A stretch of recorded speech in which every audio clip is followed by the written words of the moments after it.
भयानक कुर्बानी। कैश के मकान के सामने सैकड़ों आदमी खड़े थे। बहुत सी औरतें दफ लिए खड़ी थीं। इन औरतों और मर्दों में हर तबके के लोग थे। जिस वक्त जमीला को उन्होंने देखा, तुरंत हुबल की जय, लात की जय के नारे बुलंद करने लगे। औरतें दफ बजा बजा कर गीत गाना शुरू कर देती हैं। इन गीतों में बुतों की तारीफ थी, अरब और अरब के कबीलों की तारीफ थी। अब इस मजमे ने जुलूस का रूप ले लिया। सबसे आगे अबरश, एक हाथ में खोपड़ी, एक हाथ में हड्डी लिए, हड्डियों की माला पहने, कंधों पर बिखरे हुए बाल लिए जा रहा था। उसके पीछे काहिनों और आराफ की एक जमात थी। ये सभी लंबे ऊनी जुब्बे पहने हुए थे, जो इतने लंबे थे कि धरती पर घसीट रहे थे। उनके हाथों में भी इंसानी हड्डियां थीं। इनके पीछे पुजारियों का गिरोह था, जो घड़ियाल, शंख और तालियां बजा रहे थे। पुजारियों के पीछे औरतें थीं, सभी तड़क भड़क कपड़े पहने हुए थीं। अक्सर नौजवान औरतें दफ बजा बजा कर गा रही थीं। इन्हीं औरतों के घेरे में मासूम जमीला थी, जिसे कुछ नहीं मालूम कि क्या होने जा रहा है। औरतों के पीछे कुछ बाअसर और दौलतमंद अराबी थे। ये सब लोग बिल्कुल खामोश थे। कैश बिन असीम भी उनके साथ था।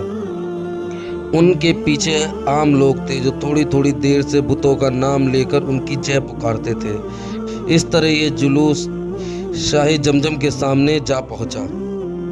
जमजम के दोनों तरफ नायला और आसाफ दो बुत थे। तमाम मजमा उन बुतों के सामने सजदे में गिर पड़ा।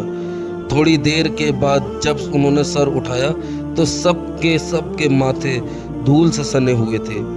अब ये लोग शहर के बाहर की ओर चलने लगे, इस तरतीब से कि यहाँ तक सभी आ जाएं। यहाँ आकर मजमा बहुत कुछ बड़ा हो गया था। अब इस मजमे में बहुत से ऐसे लोग शामिल हो गए जिनके गोदों में दूध पीती बच्चियाँ थीं। बुत परस्तों का एक गिरोह मक्का से निकलकर बाहर एक खुले मैदान में पहुंचा। ये तमाम रेगिस्तान था। सफ़ेद सफ़ेद रेत चमक रही थी। अभी ये लोग मक्का से थोड़ी दूर चले थे कि सामने से एक 40 साला खूबसूरत शख्स आते हुए नजर आए। ये अरब बहुत ही खूबसूरत थे। चेहरे से रौब व जलाल जाहिर था, इतना कि खुली आंखों से देखा न जाता था। जब वह उस मजमे के करीब आए तो अबरश ने उन्हें देखा, मगर चेहरे पर छाए रौब की वजह से देखने की ताब ना ला सका और नजरें झुका ली। वह अरब बढ़ते रहे। जब वह अबू तालिब के करीब पहुंचे तो अबू तालिब ने मोहब्बत भरी नजरों से देखकर कहा, आंखों की ठंडक, तुम इस धूप में ऐसी गर्मी में इस वक्त कहाँ से आ रहे हो? वह शख्स रुक गए। उन्होंने जवाब दिया, ए चाचा, मैं हिरा की गुफा से आ रहा हूँ। अबू तालिब ने कहा, प्यारे मोहम्मद सल्लल्लाहु अलैहि वसल्लम, चचा की जान, तुमने क्यों अपनी जान को इतनी मशक्कत डाल रखी है? क्या तुम्हें अपनी सेहत का भी ख्याल नहीं? जाओ किसी सायेदार जगह में जाकर आराम करो। यह शख्स हज़रत मोहम्मद सल्लल्लाहु ताला अलैहि वसल्लम थे। वह अपने चचा अबू तालिब को सलाम करके चले गए। उन्होंने मजमे की तरफ देखा, ना ये मालूम किया कि मजमा कहाँ और क्या करने जा रहा है। जब आप दूर निकल गए तो अबरश ने कहा, कितना शानदार, खूबसूरत और शरीफ इंसान है। हुबल की कसम, मैंने पहले कभी ऐसा इंसान नहीं देखा, लेकिन इसकी तरफ से ख़ानदानों के जलील होने का डर है। एक बूढ़ा आदमी अबरश के पीछे था। उसका नाम वर्का बिन नौफल था। वर्का अरबी भाषा के माहिर थे, तौरात और इंजील का पूरा इल्म रखते थे। उन्होंने कहा, अबरश, अंदेशा ना करो। अगर हमारे खुदाओं में ये ताकत है कि वह अपनी रुसवाई पर रुसवा करने वालों को सज़ा दे सके तो वह खुद सज़ा दे लेंगे। हम चिंता क्यों करें?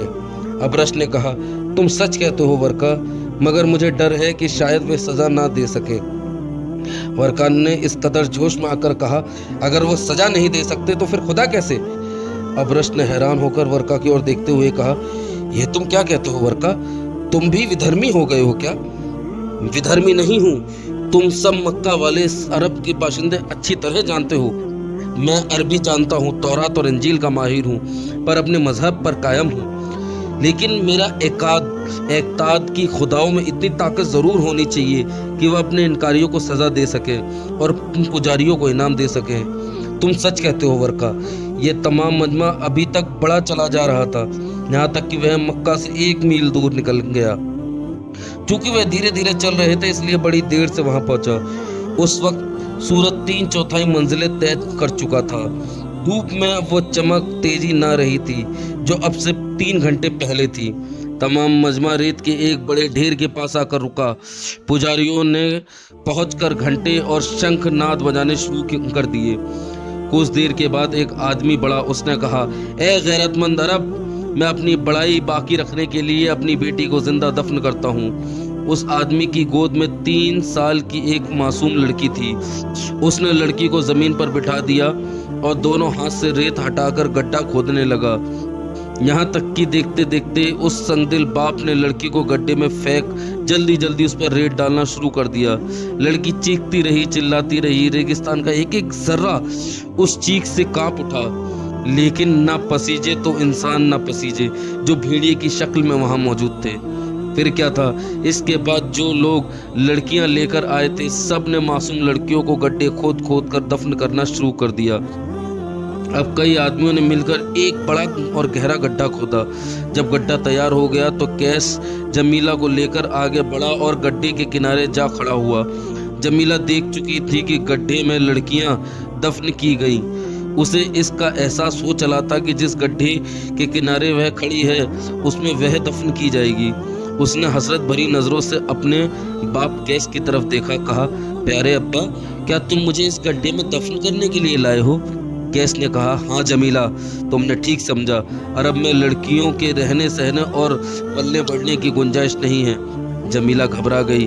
उसने पूछा, मेरा कसूर क्या है? तुम मुझे क्यों दफन करना चाहते हो? कैस ने कहा, हमारी खानदानी बड़ाई और निजी गैरत हमको ऐसा करने पर मजबूर करती है। जमीला रोने लगी। उसने हाथ जोड़कर कहा, अब्बा, प्यारे अब्बा, अगर तुम मुझे खाना और कपड़ा नहीं दे सकते मत दो, मैं नंगी और भूखी रह लूंगी। मेरे अब्बा, अभी मुझे दफन ना करो। ये कहते ही जमीला कैस से लिपट गई और उसकी नरगिसी आंखों से आंसू की धार बहने लगी। कैस की दरिंदगी ने जोश मारा। उसने कड़क कर कहा, अभी दफन ना करूं तो क्या तुझे इसलिए जिंदा रखूं कि तू बड़ी होकर ब्याही जाए, कोई आदमी मेरा दामाद बने, तमाम अरब में मेरा सिर जिल्लत से झुक जाए? कभी नहीं, हमारे खानदान में कोई लड़की जिंदा नहीं रखी गई। जमीला का खूबसूरत चेहरा उतर गया। मौत की तस्वीर उसकी आंखों में घूम गई। वह जल्दी से अपने बाप के पांव पर गिर पड़ी। उसने कहा, प्यारे अब्बा, मुझे बचा लो। मेरे अब्बा, मैं तुम्हारी लौंडी बनकर रहूंगी। बेरहम बाप ने जमीला को उठाकर गड्ढे में फेंक दिया। गड्ढा गहरा मगर तंग था। जमीला औंधे मुंह गिर पड़ी। कैस ने जल्दी जल्दी गड्ढे में रेत गिराना शुरू कर दिया। जमीला उठने की कोशिश कर रही थी, लेकिन रेत इतनी तेजी से उसके ऊपर गिर रही थी कि उसे उठकर खड़े होने की भी मोहलत ना मिली। जमीला चीख चीख कर रो रही थी, लेकिन कैस पर उसके रोने का कोई असर न था। वह बराबर रेत डालने में लगा हुआ था। जमीला का दम घुटने लगा। वह और जोर से चीखने लगी। बेरहम बाप ने तेजी से रेत डालना शुरू किया। इंसानों की उस भीड़ में एक आदमी भी ऐसा ना था जिसने जरा भी रहम दिखाया हो और उस मासूम बच्ची को बचाने की कोशिश की हो। धीरे धीरे लड़की की आवाज़ बंद होने लगी। रेत बराबर डाली जाती रही, यहाँ तक कि जमीला की आवाज़ पूरी तरह बंद हो गई। घंटे और शंख की आवाज़ में तेजी आ गई। कैस उठकर खड़ा हुआ। वह अब बहुत खुश था, जैसे उसने कोई बहुत बड़ा अहम काम, बहुत बहादुरी का काम अंजाम दिया हो। सूरज इंसानों की संगदली पर मातम करता हुआ डूब चुका था। जब रात हो गई तो सब मक्का को वापस हो गए।